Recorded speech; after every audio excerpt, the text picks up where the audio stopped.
Anakin Skywalker bet everything on the dark side to save one life, and still lost. I'm not gonna die in childbirth, Annie. I promise you. No, I promise you. Today we're digging into why the Chosen One couldn't save Padme, even as the galaxy keeps showing us people that could heal blaster holes, close saber wounds, and in rare cases, pull someone back from the brink. This isn't a retcon rant, it's about how Star Wars reframed the cost of Anakin's choice.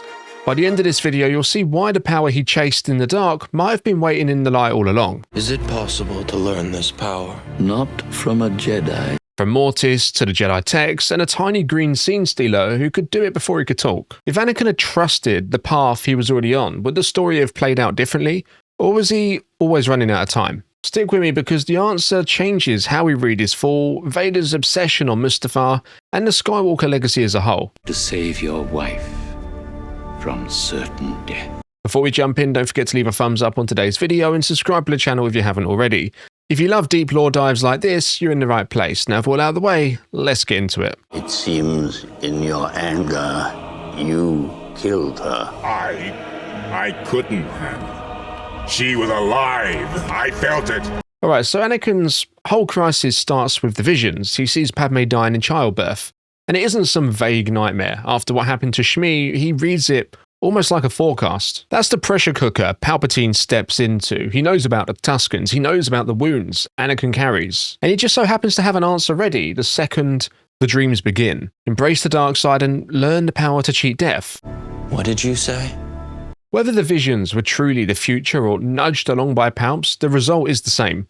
Anakin is pushed toward the one man promising certainty. And yet woven through this is the uncomfortable truth that Anakin wasn't powerless and he wasn't naive. He was gifted enough to glimpse the future and impatient enough to grab the fastest path. He doesn't look inward to the order he's already a part of or outward to the wider light side tradition. He looks to the shortcut. I pledge myself to your teachings. And here's the painful question that hangs over everything. If the light is where healing really lives, did Anakin pick the only path that could never really save her? That's the angle we're going to explore. Not a canon fight for the sake of it, but the cost of a choice under a ticking clock. Palpatine sells him a miracle, Anakin buys it because he believes he's out of time. And in trying to stop one death, he sprints straight into the version of himself that guarantees it. He takes the deal, becomes Vader, and does everything Sidious asks. Order 66, the Temple, the Purge. And the future he was so desperate to run from still arrives on schedule. Padme dies in childbirth with Obi-Wan at her side. Just like in his visions, and after all that power, after all that blood, he's left standing in the one moment he was trying to prevent.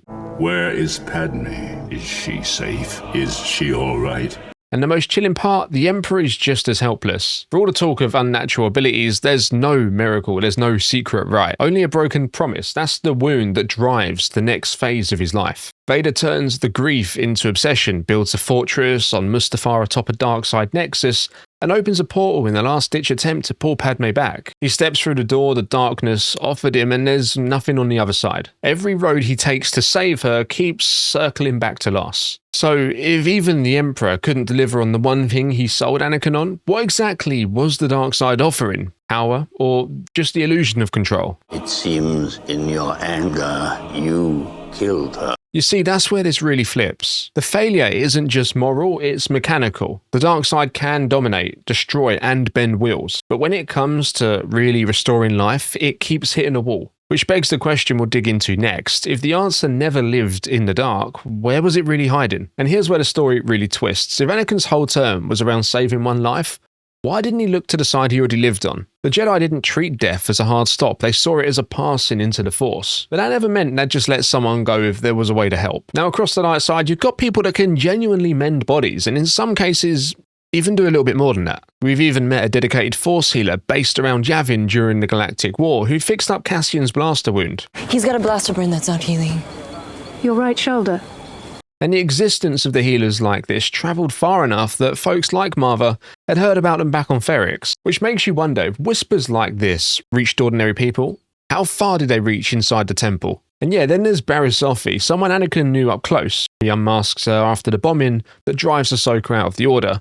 Member of the Jedi Order and traitor. And later as Vader, he's over the Inquisitorius when Barriss is pulled into the Empire's orbit. She doesn't become a wandering healer until after she breaks from the Empire, so Anakin never meets that version of her, but the seed of that gift had to be there. Now, Such gifts are a curse. And it's the kind of detail that stings, because it means the light was already growing solutions in places he'd already touched. And like, the clearest proof really lands with a tiny green wildcard in Season 1 of The Mandalorian before any time with Luke. Grogu heals Grief Karga on Navarro.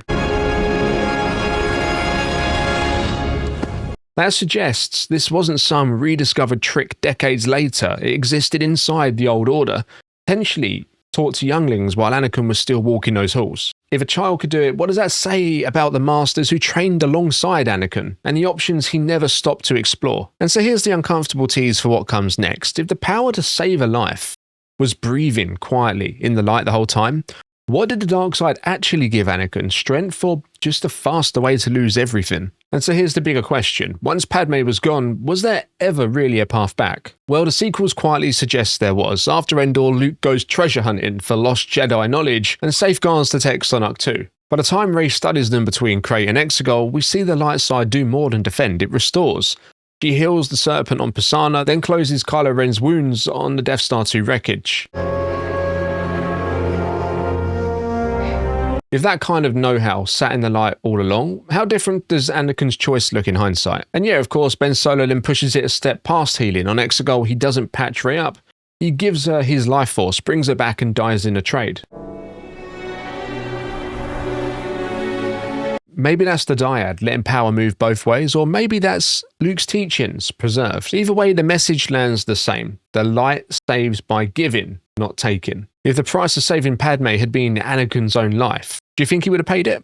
That's the saga's cruel rhyme. The Skywalker falls believing only the dark side can stop death. His grandson proves the opposite through sacrifice. The dark promised control and delivered a void. The light asked for surrender and delivered a heartbeat. It's like poetry, it rhymes. But stick with me, because there's an even earlier moment that makes this point impossible to ignore. Because here's the thing that really does sting the most once you've seen where this all leads. Anakin had already witnessed a moment where the light side beat death. In the Clone Wars Mortis arc, the daughter pours her life essence into Ahsoka and uses Anakin as a conduit. He feels it move through him. Now, this isn't legend or prophecy, it's first-hand proof that the light can restore what's been lost. So if you've carried that memory, how do you look at Padme later and still think the answer lives in the dark? And that brings up an uncomfortable what if. If Anakin had trusted what he'd already witnessed, does the Skywalker story bend in a completely different direction? Mortis shows the light doesn't bargain, it asks for sacrifice, and sometimes that sacrifice is everything. Would Anakin in that moment have ever paid the price the way Ben eventually does? Palpatine didn't just tempt Anakin, he lent on that fear of time running out, selling the dark side as the only path that could act fast enough. Yoda's advice, Train yourself to let go. lands like calm water on a wildfire. Was that wisdom, or was it a mischance to guide the Chosen One toward the parts of the light that actually deal with fear and loss? If someone had said to him, there are parts in the light side you haven't walked yet, would he have paused just for a day? This is where the tragedy really sharpens. Anakin wasn't wrong to believe there was a way to save life. He'd practically been a wire in the circuit.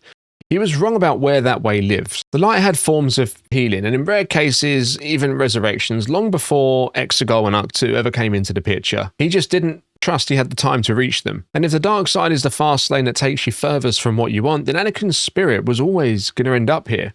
Which leaves us with the hardest question to swallow before we wrap. Did he lose Padme because he lacks power, or because he lost patience with the only side that could have saved her? So yeah, lately it really feels like Star Wars has been leaning back into the idea of mending what's broken.